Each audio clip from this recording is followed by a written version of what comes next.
Ouais, avec beaucoup de groupes encore de K-pop, j'ai tourné, il y a Seventeen, Stray Kids. Alors moi, j'ai envoyé la photo d'un aborigène. Je lui dis, c'est ça, un Australien. Ouais.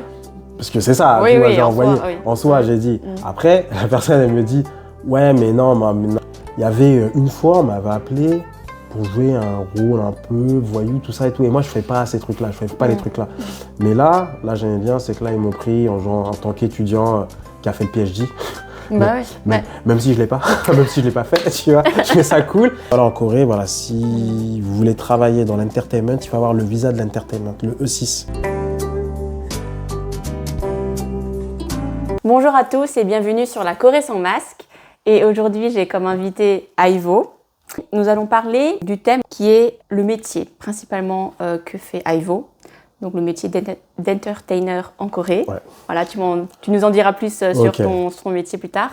Et on pourra parler de ses activités, concrètement en quoi ça consiste, mais aussi comment est-ce qu'il a construit son réseau professionnel ici en Corée et quelques histoires qui l'ont marqué.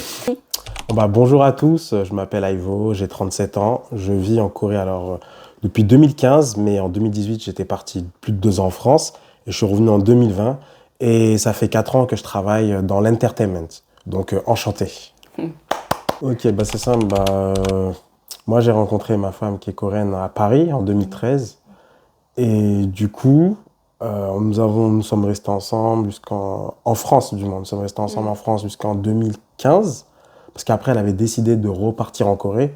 Et donc, je l'ai suivie. Et c'est comme ça que je suis arrivé en Corée. C'est comme ça que tu as découvert la Corée, en fait, à travers ta femme. Ma femme, ouais. En fait, j'avais vécu au Canada avant. Okay. Bon, j'avais des amis qui étaient fans de K-pop. À l'époque, c'était les anciens groupes. Donc, au Canada, comme il y a une communauté coréenne, donc de temps en temps, je mangeais au restaurant coréen. Mais c'était sans plus. Dans quelle ville au Canada? C'était à Montréal. À Montréal. J'adore Montréal. J'y étais aussi. Ouais, comme c'est très cosmopolite, donc du coup, je suis parti dans beaucoup de restaurants, que ce soit coréen, japonais, même grec, même tibétain aussi une fois. Donc moi, je faisais beaucoup de restaurants, c'était juste pour découvrir et j'avais mangé les plats coréens. Tu avais déjà un peu cet intérêt pour les autres cultures. Exactement. Mais c'était pas forcément, je n'étais pas centré sur la Corée. C'est juste quand j'ai rencontré ma femme à Paris, t'es coréenne, donc forcément, je m'intéressais un petit peu plus. C'est normal. Et, c'est normal. Et du coup, après, en 2015, nous sommes partis en Corée. Donc, après 2 ans de relation, tu as décidé que tu étais, entre guillemets, prêt à déménager et emménager en Corée, c'est ça? En fait, moi, je suis prêt pour aller partout, dans le sens où, en fait, je me pose pas de limites. Et puis, comme je ne connaissais pas l'Asie, surtout, à ce moment-là, donc du coup, pour moi, c'était une opportunité aussi de voir autre chose, quoi. D'accord. Oui, c'est sûr. J'ai pas eu. En plus, tu n'étais pas seule, tu étais avec... Oui, j'étais pas seule, c'est surtout ça aussi. C'est surtout ça. Ok, d'accord. Et depuis, du coup, tu es arrivé pour la première fois en 2015. Ouais, en février 2015. Et puis, tu es resté longtemps à ce moment-là? Je suis resté 3 ans. 3 ans, quand même. 3 ans. Après, je suis reparti en France en 2018. Il fallait que je termine des études. Et après, je suis revenu en 2020.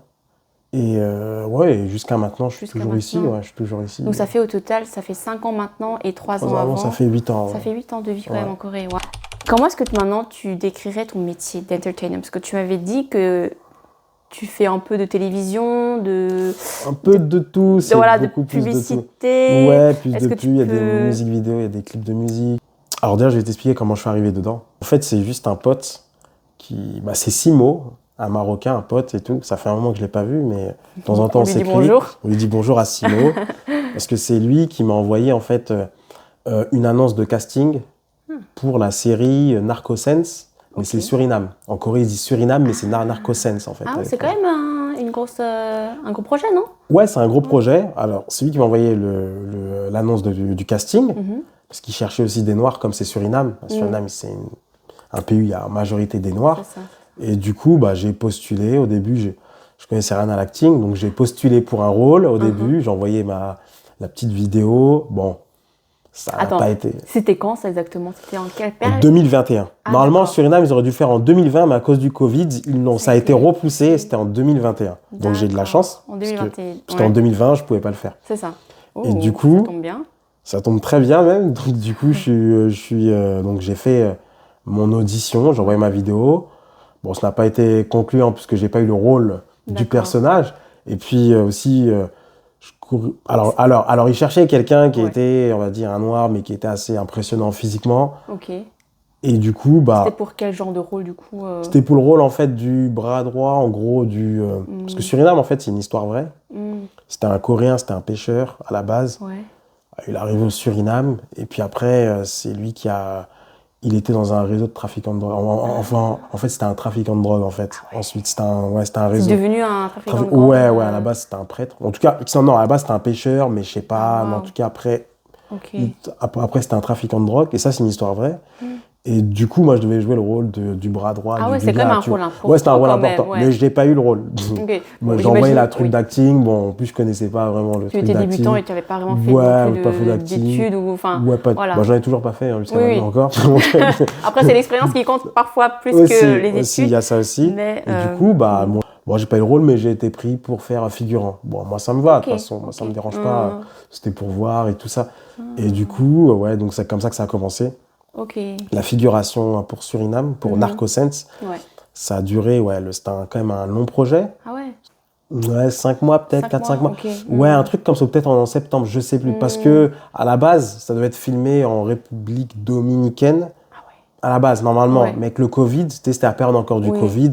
Donc, ils ont filmé 80% du shooting en Corée. En Corée. Donc, donc, je suis parti à Jeju-do. Ah ouais, ils ont trouvé des endroits qui pouvaient Qui pouvaient être exotiques, en fait. Ok. Tu vois, Jeju-do, comme tu as les palmiers. Ouais. Donc, ça peut un peu correspondre aussi. Oh là, Enfin, je pense.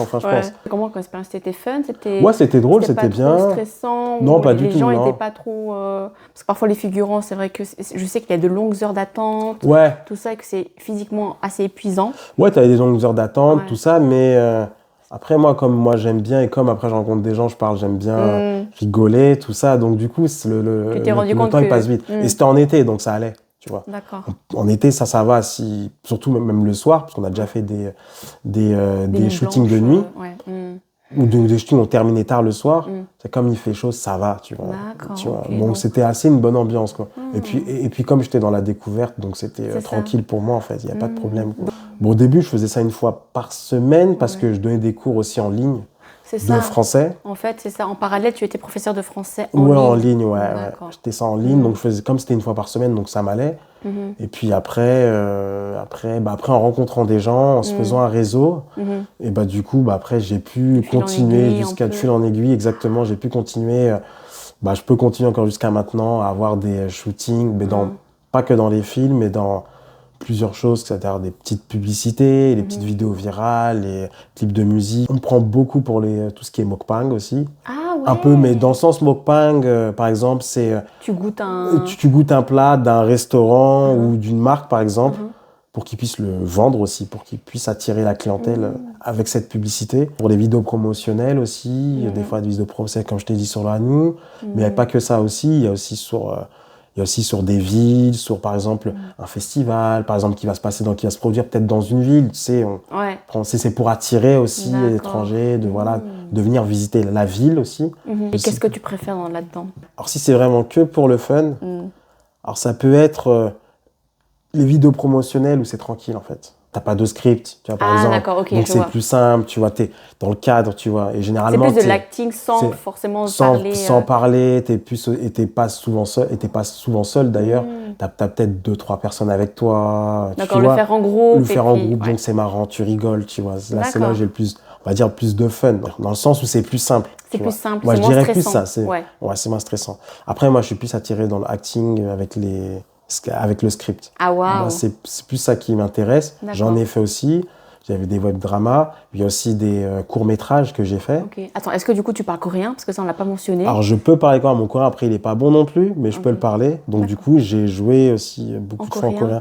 coréen. Ouais, j'ai joué D'accord. beaucoup de fois en coréen. Il y a des trucs de comédie que j'ai joué en coréen. Ouh, Ouais. Chinta. 진짜요. 한국어 할 수 있어요. Oh, Mais d'accord. c'est quand même difficile Ah de le. oui. Ouais, j'ai déjà fait ça. J'ai joué dans des courts-métrages. Ah ouais. Ouais. Il y a des courts-métrages il y en a un que j'ai fait en français, qui était. Ouais, j'étais c'était à l'aise, mon normal. Et j'ai fait des films indépendants, quelques-uns, mais pas beaucoup. Mais généralement, ouais, il y a des courts-métrages que je fais. Donc, quoi. c'est ce genre de choses acting plus que tu aimerais continuer et développer dans le futur. Ouais, tout en continuant les autres trucs parce que je ferme pas de porte aussi. Parce qu'en fait, dans le domaine de l'entertainment, en fait, tout est connecté. Par exemple, tu as des maisons de production, ils sont dans le film, dans les clips de musique, ils sont dans les pubs. Tu vois, ils font tout. Tu vois, en Corée, tu vois, ils sont très actifs, tu vois. Donc, du coup, ils se focalisent pas que sur une chose, que sur un domaine. Donc, c'est pour ça, il faut quand même tout faire. Tu vois. Faut pas fermer les portes. Faut pas fermer les portes, faut continuer. Ouais. C'est le domaine de l'entertainment. Et l'année dernière, j'ai même joué une pièce de théâtre, c'est pour te dire. Mais non, c'est ouais, c'était avec le réseau. Alors, c'est quelqu'un qui m'a contacté via une autre personne, mais cette personne-là, je la connaissais pas. Alors, je sais pas comment ça se fait que cette personne m'a contacté, mais il cherchait un noir pour un rôle dedans et j'ai joué. Bah, après, c'était en français pour moi, parce qu'en fait, on était le rôle d'un immigrant Bangladesh, du Bangladesh. On était 4 à jouer. Il y avait deux Coréens qui faisaient le rôle de l'immigrant du Bangladesh, un Indonésien et moi, le français. Mais du coup, il fallait qu'on parle dans notre langue respective quand on devait se communiquer entre nous. Donc du coup, il fallait bien, tu vois, il fallait que ça soit naturel, tu vois, fluide. C'est-à-dire que les Coréens parlaient en coréen, l'Indonésien parlait en indonésien, quand il me donnait une réplique, et moi je parle en français. Mais ça fait bizarre ça comme... Ouais, c'était bien, mais c'était intéressant, tu vois. Ouais, c'était pour moi comme sa première fois, pour moi c'était un gros challenge, mais j'ai bien aimé, Web drama, ces séries sur internet. Sur les plateformes sur YouTube, sur les plateformes. Ouais, tu peux le mettre sur n'importe quelle plateforme si tu veux, mais au moins tu diffuses sur YouTube, des petites séries, c'est plus dans les comédies un petit peu, dans ce sens-là. En tout cas, moi, dans ce que je fais, en tout cas, c'était un peu comme ça. En tout cas, c'est pour ça qu'on me prend, en tout cas. Aivo a participé à un clip de Jessie. Enfin, si vous connaissez la K-pop, vous devez peut-être avoir entendu parler de Jessie, qui est une artiste solo coréenne, mais qui a, je pense, vécu pas mal d'années aux États-Unis. Alors, en fait, elle est née aux États-Unis. Elle est née à New York, il me semble. D'accord. Et ouais, elle est d'origine coréenne. Je pense qu'elle est quand même pas mal... elle a une autorité quand même pas mal grande à l'étranger comme en Corée. Ouais, quand même, Et j'avais vu qu'Aivo avait participé à son dernier clip. Oui, c'est vrai, Donc, voilà, est-ce que tu peux nous raconter rapidement comment ça s'est passé c'est simple, c'est que la production m'a contacté. Ils ont contacté pour voir si j'étais disponible pour le clip de Jessie. Bon, après, dans le clip, on ne voit pas vraiment. On ne verra pas, on ne voit pas. On va dire la vérité, on ne voit pas non plus. C'est juste que j'ai la photo avec Jessie qui fait que, ah oui, j'y étais. C'est là, on peut pas mentir sur cette photo. Tu as joué le rôle d'un soldat, c'est ça? Un soldat, c'était un soldat. C'était dans son clip Girls Like Me. Ça se passe comment, enfin, dans les grandes lignes? On est parti en bus le matin. C'était vers 6h, c'était à 6h et quelques. On est parti en bus, C'est tôt, hein? Ouais, parce que le clip, il a duré 16 heures. C'était pour que... Donc, on est venu. Donc, après, ils nous ont dit de nous installer. Ils nous ont trouvé une petite loge, un endroit pour attendre, en fait. On attendait, ils nous ont donné les vêtements, on s'habillait. Mais après, il y avait des heures d'attente. Mais pendant ce temps-là, comme on se connaît, donc on aime bien parler, rigoler, prendre des photos. Tu vois, donc c'était vraiment cool. Mais elle, on ne l'avait pas rencontrée tout de suite au départ. C'est après pour notre scène. Pour la scène Soda, c'est là on l'a rencontrée. Elle est vraiment cool. Des fois, tu sais, tu fais des shoots, c'est long. Tu peux quand même le sentir, tu vois, que c'est très long. Mais là, ça allait parce qu'on faisait que de rigoler. Donc, c'était vraiment sympa, quoi. Ah bah voilà. Merci pour la petite anecdote. D'ici, dernier... La petite anecdote. Mais elle est cool. En tout cas, c'est vrai que, avec beaucoup de groupes encore de K-pop, j'ai tourné. Il y a Seventeen, Stray Kids. Ah ouais, quand même, des grands groupes. Hein. Ouais, des groupes que j'ai fait. Ouais, avec des filles... Il y avait le Séraphim. Avant, dans leur premier clip, le tout premier, je crois, le début. J'ai fait Hive aussi. J'ai fait Hive 3 fois. Tu vois. Le truc, c'est en tout cas, après moi, c'est mon opinion. Le mieux, c'est de rester très actif pour que les gens, en fait, il faut que les gens te voient tout le temps. C'est ça le problème. Dans ce domaine-là, il faut que les gens te voient tout le temps. En plus, c'est un monde d'images. Donc, il faut toujours être aussi sur les réseaux sociaux. Pourtant, je n'aime pas les réseaux sociaux à la base. J'ai fait Instagram il y a 4 ans que pour ça. Tu as commencé vraiment rien que pour ça, quoi. Ouais, c'est que pour ça. C'est pour ça que sur Instagram, c'est mon portfolio. Ouais, c'est ton marketing, c'est ton manière de... C'est ça, exactement. Donc, du coup, c'est... Parce qu'au final, je pense que vraiment dans plein de secteurs différents aussi au travail, mais le réseau, le networking, c'est tellement important. Mais j'ai l'impression que ce milieu-là, c'est encore plus important que les autres. Alors moi, je dirais en fait que tous les milieux sont importants. D'accord, tout est important. En fait, En fait, moi, le réseau que je crée, moi, c'est pas forcément que pour l'entertainment. Alors oui, je vais l'utiliser dessus parce que les gens, je les rencontre par rapport à ça. Mais en fait, ça peut être utilisé pour tout. Par exemple, tu peux connaître quelqu'un que tu as rencontré sur un plateau et je sais pas, le jour, tu as besoin de trouver une coloc ou un appartement, cette personne connaît quelqu'un. Tu vois, on peut utiliser sur tout. En fait, moi, je me limite pas qu'à l'entertainment, qu'au travail, mais ça peut servir pour tout. Et donc, c'est pour ça, en fait, que j'aime bien aussi connecter les gens, fédérer les gens. Parce que je trouve qu'on est tous interconnectés. Déjà, d'une, dans le monde, nous sommes tous interconnectés. Tu vois, c'est incroyable, mais des fois, quand je regarde des gens par exemple, des gens qui habitent en Chine et tout, je vois, des fois, on peut avoir quelques amis en commun par rapport ici. Et on vit en communauté au final, donc il ne faut pas négliger ce point-là et se dire, bon, non, moi, je vais y arriver toute seule par non, ma propre force. ça, tu peux pas. Même si tu es le plus doué, le plus surdoué de la planète, sans connexion, ouais, tu n'arriveras pas parce que tu peux être le plus doué, mais si personne ne le voit, les gens ne le savent pas. Les gens ont besoin de voir en fait ce que tu fais, donc c'est pour ça quoi. D'accord. Il faut faire attention, tu vois, à comment tu te présentes aussi, parce que les gens en fait, si tu te présentes pas très bien, ils vont jamais te faire bénéficier aussi de leur réseau aussi. Si tu parles un peu avec les gens, c'est un peu sociable. Ça veut pas dire que tu vas être forcément ami des grands amis.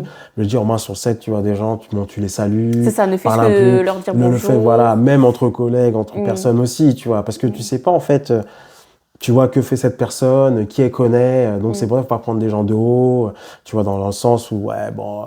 Moi, je connais pas cette personne, Asie, tu vois. Surtout qu'en Corée, j'ai l'impression que, pardon, désolé de te couper, juste pour le dire qu'en Corée, c'est vrai qu'il y a beaucoup les gens sont très humbles. Tu vois, ils sont pas... c'est très mal vu d'être un peu arrogant, tu vois. Et de dire que voilà, moi, je suis quelqu'un, tout ça. Et du coup, c'est vrai que c'est une attitude peut-être à adopter un peu plus. C'est peut-être un peu mieux vu ici. Je sais pas si tu es d'accord avec moi, mais j'ai l'impression qu'en Corée, vu que tout le monde est très modeste, bah, si tu l'es aussi, bah, t'as une bonne image, tu vois. Ouais, dans le sens, oui, ça passe. Et en plus, en tant qu'étranger, comme je dis, que si dans l'entertainment, tu vois, faut pas que tu te dises non plus, parce que tu as fait quelques gros trucs, que ça y est, quoi. Parce qu'en fait, faut être conscient, en tout cas, que aussi, ils veulent aussi montrer qu'il y a des étrangers, tu vois. Faut te montrer aussi que toi aussi, tu promues un peu aussi le pays en même temps que tu sois là, quoi, tu vois. Ça, faut pas oublier aussi, quoi. Que oui, c'est clair, tu as fait des trucs et tout, mais ça veut pas dire que tu es non plus un top non plus, quoi. Tu vois, tu vas refaire peut-être des trucs de figurant ou des trucs d'image rôle, mais il faut, voilà, c'est juste qu'il faut pas non plus avoir la grosse tête, en fait. Parce que c'est des choses, en fait, tu pourrais pas le faire dans ton pays d'origine. Et c'est une réalité aussi. En France, là, je pourrais pas le faire, tu vois. Donc, c'est pour ça, je me prends pas la tête non plus, je me prends pas au sérieux, je me dis pas parce que j'ai fait ça y est. Je suis devenue une star. Alors que pas du tout, pas du tout. Tu vois, je marche incognito dans la rue, tu vois, il y a pas de problème. Mais il faut jamais oublier que voilà, il y a toujours une fin à tout dans la vie, entre guillemets, quoi. Quand je dis ça, faut être conscient, en fait, qu'il y a toujours une limite, tu vois. Entre guillemets, tout le monde est remplaçable, c'est très exactement. dire, ah bah oui, là, tu vois ce que je veux dire. Exactement, tu vois, et si t'es positif aussi, moi je suis un peu trop positif des fois, je suis toujours positif. Ouais, moi j'aime être, pour moi, c'est, voilà, comme je disais tout à l'heure, un winner, il gagne ou il apprend. Alors la philosophie de Ivo, c'est... Un winner, il gagne ou il apprend. C'est juste ça, en fait. On n'est pas perdant, on n'est jamais perdant. On n'est jamais perdant, exactement. Il y a toujours des choses que tu vas apprendre. De toute façon, la vie, elle est comme ça, on va toujours apprendre, de toute façon. Quelqu'un qui n'apprend pas, c'est quelqu'un qui est en mort cérébrale. Tu vois, pour moi, c'est ça, quelqu'un qui n'apprend plus. Mais on apprendra toujours, donc c'est pour ça, quoi. Et je pense que ce mindset-là, franchement, ça t'aide parce que tu vois, les gens, ils ressentent un peu l'énergie que tu dégages quand tu les rencontres, tout ça. Donc ça, je pense que clairement, c'est des bonnes... ça attire en tout cas les personnes bienveillantes et qui voient que toi, tu es optimiste, que tu n'es pas là à râler ou à te plaindre. Voilà. Parce que parfois, je dirais pas, mais parfois l'image des Français, c'est un peu l'image des râleurs. Ah oui, l'image des râleurs, oui, c'est vrai. Je pense que vous... Voilà. Cette petite image-là, ouais. Bon, j'ai une petite anecdote. On va dire, c'est pas négatif comme positif, mais au moins, il y a eu... un échange et ça a un peu amélioré. C'est une anecdote, j'avais postulé pour un shoot et on m'a dit on cherche Australian looking. Alors moi j'ai envoyé la photo d'un aborigène. Je lui dis c'est ça un Australien. Ouais. Parce que c'est ça, j'ai envoyé. En soi, j'ai dit. Après la personne elle me dit ouais mais non c'est pas ça, mais c'est le client en Australie. Il m'a dit quoi? Il m'a dit Non, je sais qu'il n'y a pas que des blancs en Australie, mais le client, il veut un blanc australien. Après, je lui dis, ok, d'accord, mais moi, tu vois, quand ils veulent des fois, quand ils veulent un French looking ou autre, ils prennent un blanc. Moi, ça me dérange pas, tu vois. Pourtant, je suis français, mais moi, ça ne me dérange pas, parce que je comprends la base. Donc, je lui ai dit, mais tu vois, donc c'est pour ça, moi, qu'on me dise Australian looking et qu'on met un blanc, tu vois, moi, non, tu vois, parce que les Australiens, ils sont noirs, tu vois, à la base. Et donc, au début, après, il m'avait dit, ouais, mais il faut comprendre comme la décision du client. Je fais, il n'y a pas de problème et tout, tu vois. Mais ce qui était bien, c'est qu'après, il est revenu vers moi, il est revenu sur mes... Et il m'a dit, ouais, je suis désolé, parce que j'ai parlé à mon ami, et il m'a dit que oui, c'est vrai que faut que je fasse attention aussi à employer les termes en disant Australian looking, ça peut offenser certaines personnes. Et j'aurais dû dire blanc, en fait, qu'on recherche un blanc. Et je lui ai dit, bah, pas de problème, hein, on apprend tous, tu vois. Donc tranquille, mais la prochaine fois, tu vois, c'est juste pour la première fois que je le dis, en fait. Mais la prochaine fois, si tu as un autre rôle, ouais, contacte-moi, tu vois. C'est ce que je lui ai dit. Tu as bien fait parce que dans le sens où je pense qu'il y a en Corée, souvent, tu vois, ils ont cette image, voilà, de la France, voilà, c'est vraiment les clichés Tour Eiffel, la baguette, le français, voilà, le blanc qui... Mais c'est vrai que, voilà, c'est pas forcément... C'est pas forcément ça, quoi. C'est pas forcément ça et tout. C'est pour ça, dès que j'ai vu Australian looking, je me suis dit, il y a un truc, tu vois, il y a quand même un problème, tu vois. Parce qu'en plus, même en plus, les blancs, comment tu différencies un Australien? Mais oui, tu vois, c'est tellement subjectif comme toi, ton image d'un Australien, c'est quoi en fait? Exactement, c'est ça. Donc c'est pour ça que d'un Français, d'un Américain, un Canadien ou autre, c'est compliqué, tu vois. Tu peux pas lui dire cherche, tu vois. Ou à moins que tu cherches un surfeur, mais même en France, au sud de la France, il y a y en a qui surfent. Donc on fait comment, tu vois? Donc c'est pour ça. Mais ce qui était bien, c'est qu'après il est revenu, tu vois. Ouais, et ça j'ai bien aimé. Par contre, il s'est rendu compte. Donc j'ai bien aimé. Donc ça montre quand même. J'ai raconté ça à ma femme, tu vois, elle a rigolé un peu, tu vois, quand même sur le coup, parce que moi je lui ai envoyé la photo d'un aborigène, je lui ai dit lui, je lui ai dit lui. Il a dit, oh là, je m'attendais pas à ça. Ouais, parce que je me suis dit, moi je suis légitime encore pour postuler, tu vois, ce genre de taf. Hein. Si tu me dis un Australien, si c'est lui, moi je suis légitime direct, tu vois. Donc c'est pour ça, sur le coup, après j'ai un peu rigolé, mais après c'était cool, quoi, c'était cool. Mais tu vois, il y a des choses quand même, je trouve, qui évoluent aussi, tu vois, il y a beaucoup de trucs, des mentalités, et ça c'est bien, je trouve. Mais moi, ce que j'aime bien quand même, par contre, c'est qu'ici, je trouve que ça a quand même changé, parce qu'il y a des fois où j'ai fait une vidéo promotionnelle c'était pour une école, c'était ouf, c'était le TAQ, je sais plus, c'est à Rewa, et ils m'ont pris, tu vois, j'ai bien aimé, tu vois, dans le sens où les mentalités, elles changent, parce qu'il y avait des fois, quand j'ai commencé, Entertainment, il y avait une fois, on m'avait appelé pour jouer un rôle un peu voyou, tout ça et tout. Et moi, je fais pas ces trucs-là, je fais pas les trucs-là. Mais là, j'aimais bien, c'est que là, ils m'ont pris en tant qu'étudiant qui a fait le PhD. Même si je l'ai pas, même si je l'ai pas fait, tu vois, je trouvais ça cool. Ouais, je faisais genre une interview en français pour promouvoir l'université, en fait. Ça, je trouvais ça bien. Et j'étais genre, j'allais avoir mon doctorat dans la vidéo, tu vois. Et ça, je trouvais ça cool. Il y a des rôles comme ça cool. Comme des rôles de scientifique, un peu. J'ai déjà eu dans les vidéos promotionnelles, toujours vidéos promotionnelles. Ouais. Okay. Et de plus en plus, je trouve aussi, des fois on me demande, tu peux parler français? Parce qu'au début, quand je suis arrivé en Corée, au début, on me prenait pour un Américain. Pour un Américain. Ou si, même j'étais même un militaire américain. Ah ouais, non, mais c'est encore plus dans le cliché on m'avait demandé, mais bon, ça c'était il y a 10 ans quand même, tu vois. Donc c'était différent. Donc il y a comme une évolution. Il y a une évolution, parce qu'il y a 10 ans, c'est américain, militaire américain, ou tu vois. Après, pays d'Afrique, bon, ça c'est normal, parce que je suis d'origine africaine, donc ça me dérange pas. Mais c'est plus américain, comme dit, on parle migouk, je faisais non, français, tu vois.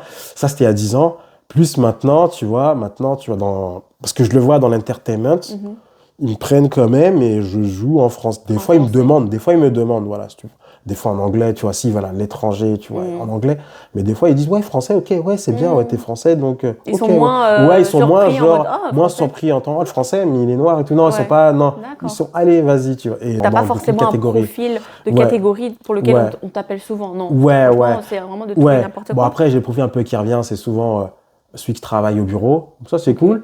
Ou sinon, des fois, si c'est un truc de vêtements, ils aiment bien le streetwear. Tu vois. Ah oui. Bon, après, je pense que, Ils aiment bien streetwear, peut-être ça me va bien aussi, je sais pas. Mais bon, au moins, j'ai les opposés, tu vois. Vu que toi, tu es tout seul à ton compte, tu n'es pas lié à une agence. Je suis pas lié à une agence, non. D'accord. Non, je suis pas lié à une agence, je cherche tout seul. Tout seul. Tu mon es ton travail. propre manager, Ouais, tu es c'est ça, indépendant, tu décides de tout. Ouais, je décide de tout. Tu es libre de tout aussi, Exactement. de négocier. Je négocie et je dis, voilà, je leur fais comprendre ce que je fais, ce que je ne fais pas, parce que je mets toujours une limite aussi. Qu'est-ce que tu ne fais pas, par exemple? Par exemple, moi, j'ai toujours dit les contextes pour adultes, parce qu'on m'a déjà contacté pour ça aussi. Ouais. J'ai dit non. Et les trucs clichés sur les noirs, c'est non. D'accord. Donc comme ça, après, ils savent. Et dans ton entourage, parmi tes amis qui sont aussi dans ce milieu-là, ils travaillent tout seuls aussi comme toi ou ils ont une agence? La plupart des gens que je connaisse dedans, c'est ceux qui ont une agence parce qu'ils ont le visa. Ils ont le visa entertainment. Ils ont besoin du visa pour pouvoir travailler. Mais ils peuvent travailler que dans ce domaine. En fait, voilà, en Corée, voilà, si vous voulez travailler dans l'entertainment, il faut avoir le visa de l'entertainment, le E6, qui permet ensuite de travailler dans ce domaine-là. Mais vous ne pouvez pas faire d'autres métiers. Ah, seulement entertainment. Seulement entertainment. Donc c'est pour ça que pour les gens qui ont ce visa-là, bah, il faut vous dire que si vous venez ici, c'est vraiment travailler que dans ce domaine-là. Ouais, et essayer de se faire un maximum de réseau. Assez d'argent, un maximum de réseau, avoir un maximum de finances pour pouvoir vivre de ça. Parce que c'est pas facile. Ce n'est pas facile non plus, ce n'est pas facile. C'est le réseau, c'est pas facile non plus. Tu vois, mais les personnes, par exemple, comme toi, qui ont un autre visa, ils peuvent quand même travailler dans l'entertainment. Il n'y a pas d'autorisation bien sûr. Non, pour ceux qui ont le visa, par exemple le F-visa, c'est-à-dire ceux qui ont un visa résident en Corée, eux, ils peuvent travailler aussi dans ce domaine-là comme ils peuvent faire autre chose. D'accord. C'est quand même un visa qui ouvre beaucoup plus de portes. Ouais. Exactement. Par contre, le visa E6, c'est que dans l'entertainment. Ouais. Donc c'est pour ça qu'il faut se dire que... C'est pas évident, j'imagine, de se faire sponsoriser ce genre de visa. Alors maintenant, ils sont beaucoup plus stricts. Ouais. Avant, c'était facile. Maintenant, c'est beaucoup plus. Maintenant, ils sont beaucoup plus stricts parce qu'ils ont vu aussi qu'il y a des gens qui avaient ce visa, mais tu sais, ils demandent quand même un certain montant chaque année, tu vois, un certain revenu pour pouvoir après le renouveler, pour se dire. Et il y avait des gens, il y a des gens avant, bon, il y en avait, ils venaient, ils avaient le visa, bon, ils pensaient que c'était les vacances, donc du coup après, ils ont un peu plus durci. Ah, du coup, il y a quand même un montant annuel que tu dois. Un montant annuel que tu dois faire, un certain revenu. Et aussi, maintenant, ils prennent des gens qui ont déjà de l'expérience dans leur pays respectif. D'accord. Ok. Ouais, tu peux pas juste venir en Corée et débuter ta carrière. Ouais, avant, tu pouvais le faire, mais comme ils ont vu qu'il y avait des gens qui ne trouvaient pas non plus assez, parce qu'ils se disaient, bah, c'est pas des pros, parce qu'eux, ils s'attendaient à avoir des professionnels, tu vois. Ouais, donc, mais c'est possible comme de venir, mais avoir un C4 qui dure 3 mois, signé avec une agence. Ah, c'est quoi le C4? C'est un visa, en fait. De recherche de travail? Non, ça c'est le D10. Mais ça c'est quand tu recherches du travail dans ton domaine, le D10. Mais le C4, en tout cas, je sais que ça dure 3 mois. Mais tu dois avoir un contrat. En fait, tu dois présenter plusieurs offres d'emploi que tu as reçues à ton agence. Et pendant ces 3 mois, tu dois travailler dans l'entertainment pour avoir de l'expérience, pour pouvoir après demander justement un E6. Ah, d'accord. Donc 3 mois, c'est pas beaucoup quand même. C'est pas beaucoup, mais tu dois, justement, faire un maximum. Mais après, ça peut être renouvelé aussi, tu vois, parce qu'il y en a qui le renouvellent. Mais mais moi, j'ai un pote qui a fait le C4, il a travaillé, et ensuite, après, il a eu son E6 avec une autre agence, avec une agence. C'est pas facile, tout ce qui est question de visa. Je pense qu'il y a plein d'informations qui circulent sur les différents types de visas, tout ça en Corée. On n'est pas des experts, donc on vous partage juste ce que nous on sait sur base de notre propre expérience. On avait parlé de l'adaptation, je pense, tout à l'heure, la fois d'avant. Avec Fanny, je me souviens que tu avais dit plein de trucs intéressants. Mais j'ai dit que justement, on ne s'intègre pas parce que nous ne sommes pas des robots, mais on s'adapte. Ouais, parce qu'intégrer, c'est ça. Tu vois, et on ne s'intègre pas en fait, parce que tu dois garder ta propre identité, mais tout en acceptant que tu es dans un pays avec une autre identité, avec une autre culture, donc tu t'adaptes. D'accord, donc il n'est pas question d'intégration des étrangers, c'est plus vraiment... Ouais, c'est vraiment les mots européens, tout ça. Ça, c'est vraiment les mots qu'on dit, mais en réalité, ça n'existe pas du tout, quoi. Ça, c'est vraiment un rêve qu'on nous... Faut t'intégrer. Non, parce qu'on te le rappelle, tes origines. Tu vois. C'est pas possible C'est pas possible, c'est impossible, tu vois. Je sais pas si tu as vu ça, comme ça que toi, tu as vécu un peu partout. Tu es né à Riyad, en Arabie Oui. Saoudite. Tu as vécu en Corée un moment, Oui. en Belgique, en Italie, c'est ça? Pas en Italie. Ma sœur est née en Italie. Ah, Moi, ta j'ai sœur, vécu c'est ta sœur qui est née en voilà, Italie. en Chine, D'accord, en en Chine. France, en Belgique, en Allemagne. Tu vois, mais tu t'es adapté, tu vois. Je me suis adaptée. Tes parents se sont adaptés, ils ne sont pas intégrés en Chine. Je me suis jamais sentie comme les locaux, en fait, dans n'importe quel pays. Mais tu t'adaptes, en fait, à leur mode de vie, en fait. Tu vas pas le changer, tu vois. Et Ivo m'a dit tout à l'heure qu'il est d'origine, il est mixte aussi, Ouais, comme moi. Cameroun, Côte d'Ivoire. Cameroun, Côte d'Ivoire, voilà. Ouais. Première fois que je rencontre une personne de ce mix-là. Ah ouais? Ok, Oui. ok, Cameroun, Côte d'Ivoire. Ouais, bah, à vrai dire, je n'ai rencontré qu'une. Ah, Quand c'est je vrai. t'ai fait. Ouais, j'étais aussi surpris. Où ça? Ici à Séoul? Non, c'était Ok. à Paris. À Paris. Ouais, D'accord. j'étais aussi assez surpris, mais ouais. Parce que moi, après, lui, c'était l'inverse. Lui, c'était sa mère qui était ivoirienne, son père camerounais. Mais bon, il était Mais mixte, wow. quoi, tu vois. Mais c'est vrai que j'en ai pas rencontré vraiment souvent des mixtes aussi. Cameroun, Côte d'Ivoire, j'ai pas. Bah oui, mais c'est vrai que ça se voit pas forcément, c'est ça que je veux dire. Aussi, il y a ça Voilà. aussi, il y a ça aussi, comme c'est des noirs. Tous les donc, mix, les en noirs, fait, ça se voit pas. ouais, ou même Ça se que ce voit soit pas. asiatique, Asiatique, européen, exactement. comme vous pouvez voir, moi, je pense que personne peut deviner comme ça. Bien Oui. sûr, ça aussi, ça c'est partie adaptation du fait que je sois marié avec une Coréenne et que j'ai un enfant aussi. Donc c'est clair que ça aide aussi à l'adaptation au début quand tu viens, il y a ta femme qui t'aide à faire tout ce qui est administratif, tu vois, donc ça aide. Et au niveau professionnel, est-ce que tant que tu as des missions, tant que on te cherche dans ce milieu-là, tu es prêt à continuer, c'est ça? Oui, exactement, ouais. Pour l'instant, comme ça marche plutôt bien, donc je vais continuer. Le jour où ça marche plus, bah, je ferai autre chose, tu vois. Mais je me dis pas, tu vois, je laisse toujours, tu vois, dans ma tête, tu vois, je laisse toujours cette opportunité, Ok. en fait, cette vision, en fait, que rien n'est infini. Donc là, ça marche bien, tant mieux, hein, je profite bien. Et si jamais, du jour au lendemain, ça marche pas, entre guillemets, Ouais, non, mais tu peux le tu dois choisir une autre voie. Est-ce que tu Ouais, mais sais je le qu'est-ce que tu... Ah, c'est ce que je fais. Bon, pour l'instant, non, mais je m'adapterai au moment venu. À nouveau. À nouveau, bah, Dans ouais, ce on fait nouvel que ça. environnement. Mais tu sais que l'être humain, en fait, tu sais, le cerveau humain, il est fait pour s'adapter, en fait. En fait. C'est ce qui nous différencie de l'animal, dans le sens où, en fait, on a une capacité d'adaptation. L'histoire de l'humanité, on est l'espèce qui a, entre guillemets, qui est vivante et qui a survécu et qui s'est adaptée aussi S'adapter au morphologiquement. changement, Mais morphologiquement. on est toujours là, quoi. Donc ça montre Exactement. que c'est un peu une comparaison qui est partie un peu loin, mais je comprends ce que tu veux dire dans le sens où Donc c'est pour ça que... ne stressez pas les gens. Ouais, exactement.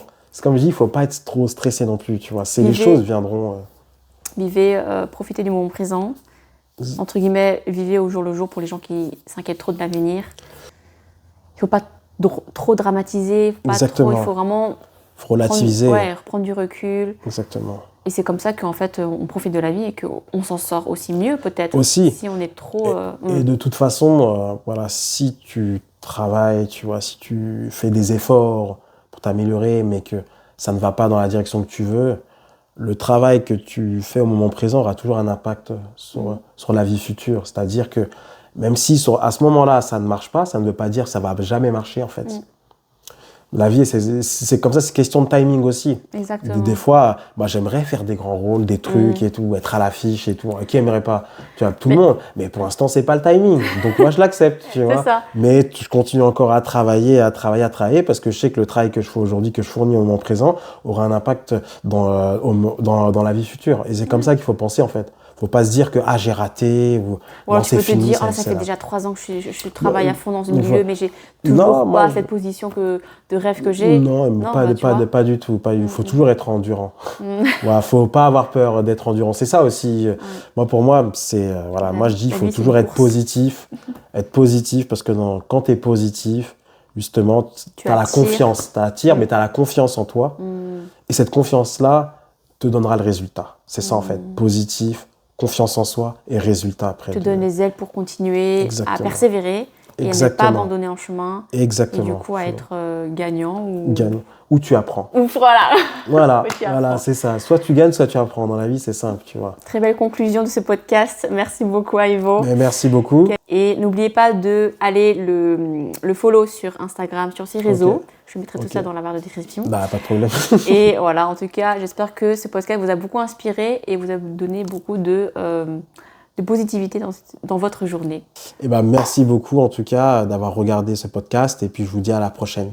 Et puis, n'oubliez pas de follow aussi, Diane, la Corée sans masque aussi sur YouTube. Merci beaucoup. Merci beaucoup. À la prochaine. Au revoir, à la prochaine. Bye.